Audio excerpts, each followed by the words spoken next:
currently doing a bunch of freelance marketing. What would be your best advice as a business owner to reaching out and gaining those clients for yourself?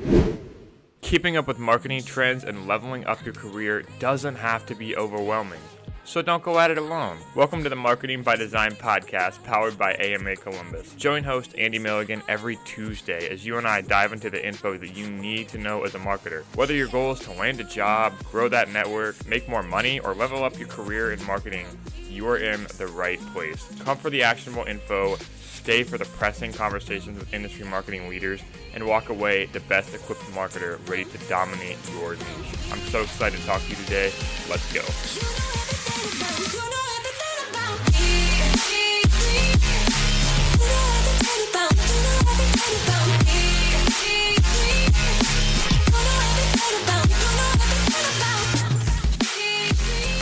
Welcome to our first installment of AMA Expert Hours, where you as a listener openly have dialogue to ask our board of marketing experts how to overcome your biggest marketing pain point. It's the AMA powered by the AMA. Now that I have that out of my system, welcome to entry 71 of Marketing by Design. I'm your host, Andy, and today's expert is Paula Yoho.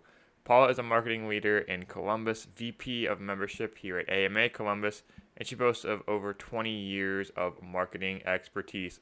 But don't let that fool you. She is in the trenches with the rest of us, and she's on the cutting edge of marketing trends that drive growth for associations, nonprofits, and small businesses here in the 614. Today's first question for Paula comes from Claire Flanagan. Hi, my name is Claire. I just recently graduated college back in May, and I'm currently doing a bunch of freelance marketing. And I'm trying to gain more clients of my own. So what would be your best advice as a business owner to reaching out and gaining those clients for yourself? Hi, Claire. That is an excellent question and one that I hear all the time, not only from people like yourself who are just getting started in marketing, but honestly, people who have been in the field for 5, 10, 15 years. There are a lot of pieces of advice you'll find on the internet. Some are good, some are bad. Some might be right for you. We all have, our unique needs and interests and areas of expertise. But if I was going to give a couple pieces of advice about finding freelance clients, I would say, first of all, what you're doing is obviously working. You're a new college graduate and you already have a few clients. And honestly, getting that first client is sometimes the biggest hurdle you have to overcome. But mistakes I see people make is kind of establishing their client basis as just a transactional relationship. Like a client calls and they want let's say a series of social media posts, and you crank them out, you send them off, they pay you, and that is it. That can be good and you can certainly make money doing that, but it is, in my opinion, it is not a long-term sustainable business model, particularly when you think about the proliferation of websites like Fiverr and Upwork, and I'm sure there's any number of others that theoretically, I think they've made it easier for freelancers to find work. But I also think it's kind of created this race to the bottom on pricing, which of course is frustrating to, a professional, but it also really just in my opinion, does a disservice to the entire profession of marketing because it's really just commoditized our expertise. And I guess what I'm trying to say is I see it as a trust business. If you want to have a long-term client, keep seeking you out time after time, you need to earn their trust. And you do that by being more than just a transactional relationship. You do that by learning their business needs inside and out, by learning their customers backwards and forwards, paying attention to detail on any of the products you deliver, and being available when they have questions or comments, be open to feedback, things like that. I guess for me, that's kind of personal too, because my very first client, I'm going to show my age here, but my very first client I completely fluked into. I had a colleague at a full-time job I have working at a trade association in DC. I had a colleague who was leaving there around the same time I was moving out of the DC area,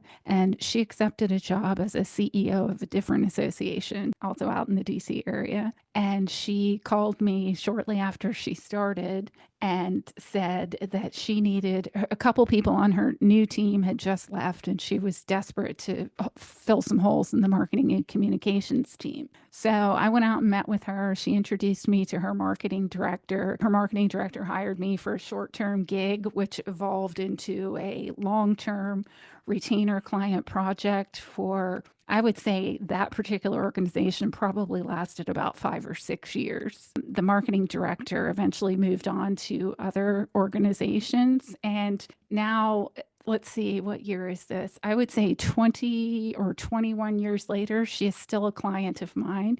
She's hired me at 5 different organizations where she has gone to work. And, the nature of our projects and the works that we've worked on together over all these years have evolved and changed as my areas of expertise have evolved and changed, but also as hers have. We really work more as a team than a client vendor partner now. And I got really lucky, Sometimes you just luck into the perfect relationship in the right place at the right time. And that's certainly how this started. But it's evolved over time. And then that client has introduced me to either members of associations where she works who are looking for freelance help, or other association colleagues that she has in other organizations who are looking for somebody to help with marketing or communication, sometimes digital, sometimes magazines. It all kind of depends. And I guess in my case, I have kind of, I guess, fleshed out my skills over time, where I don't want to say I'm a generalist, but I kind of am, because I started in print media, which I know makes me sound 100. And then from there, I, had to learn digital, like websites, newsletters, eventually social media, paid digital campaigns, earned media, et cetera, et cetera. But the one common thread in my case has been that I chose to really niche down into trade associations and professional membership organizations. And I know there's a lot of conflicting advice in terms of niching down. I think a lot of people starting out, really, it helps them to niche down on a particular skill set or service that they're delivering. I kind of have two minds with that. I don't think it's a bad idea necessarily to get started, but because, the technologies and tools and practices of marketing change so fast as technology continues to change, I think it can also be really limiting. If you really go all in on, say, social media marketing, and then who knows what's going to happen with AI in the next 5-10 years, could make it kind of a pointless skill, or certainly a skill that's not as valued as perhaps it should be. So my advice also would be to consider niching down on maybe an industry or a type of business, at least as you're getting started. And another reason why I think that is helpful as you're building out a client base is because people, at least in the industries that I have worked in, people tend to kind of stay in that particular industry but move around, so they have a bigger network and all these different organizations, and then they can kind of carry you along with them. But again, as you're getting started, it's really a lot of just experimentation. You fall into your first client, you do whatever it is that they need you to do, and then you learn something new and they recommend you to someone else. So you kind of have to be really flexible, certainly at the beginning. I personally think it's a fantastic skill to have, no matter what your career path is, no matter how long you've been doing it, is to be flexible and adaptable. But I do think that people who choose to go into this crazy profession are probably drawn to it because we're the kind of people who could not imagine sitting in the same cubicle for 30 years doing the same thing day in and day out. until we retire. So I think that's usually our nature, but I could be wrong. I could be just projecting my own nature. Other things that I would recommend would be to leverage your network. And I've rambled on about, clients and your network there, but also your personal network, professional network, but outside of clients. And what you're doing with your involvement in the AMA Columbus is a perfect example of how those kind of relationships can also really proliferate into new business or references to new jobs. We met one event, I think, and you mentioned something about doing social media, and I knew that I had some projects coming up, and bam, bam, bam, and then I needed help. You were available, and that worked out. It was a different kind of project for you, and it was honestly the first time in a very long time I have hired help in my own business. So neither one of us would have gotten to that place if we hadn't both been at an AMA Columbus event at the same time. So continue to do those things. And another thing I would recommend, and sometimes it doesn't come naturally to people, is to not be afraid to kind of toot your own horn, and not just in talking to people, but showcase your work. Put up testimonials from clients on your website or your social media. If you have a project that you did for a client and you think it's really cool, put it on your LinkedIn or your Instagram or wherever you are putting forth your professional best foot forward. But at the end of the day, and I probably am being repetitive here, it really does go back to trust. If your client can trust you that you're going to deliver what they've asked for at a high quality when you say you'll do it, and you're not just missing a deadline and giving them something you did real quickly on ChatGPT, that can make all the difference. They know they can rely on you when they're in a pinch. And those are the clients who keep coming back. Another thing, I guess, that I think of often is that, particularly